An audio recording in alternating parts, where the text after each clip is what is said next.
大家好，今天又见面了啊！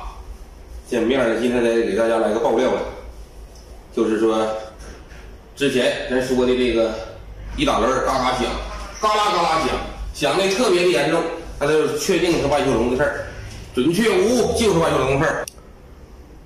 这里边全是锈，没有油了，油已经跑干了，产生干膜了啊。那么小木今天说是啥呢？小木今天说的，如果说是这个外锈龙传人套发现漏油了，及时更换外锈龙修理包，换个套，加进一管新的油，修龙就不会坏。那你现在的问题是啥？现在问题这已经都是说全部拿下传换了，费用就高了啊。这个是从汽配城新买了一个新的，给大家看一下这新的什么样啊？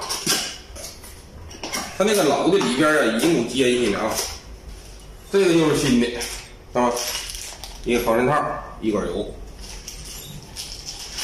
安装回去也不是太费劲。但是如果就是说发现防尘套坏了漏油没及时更换，导致球笼坏了，其实说拆不费劲，那么它上架很高啊。一管新油，一个新防尘套，一个新的一个外锈龙啊。老的这个里边全会打轮，为啥嘎啦啦响呢？看，听见没有？这里边已经有接进去了啊。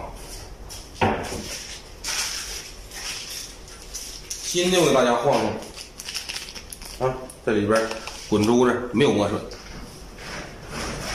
一会儿呢马上安装上去，安装上去呢也不用试车了，就它毛病。安装没毛病，声音必须给它拿下啊！好，今天小莫就更新到这里，咱们明天再见。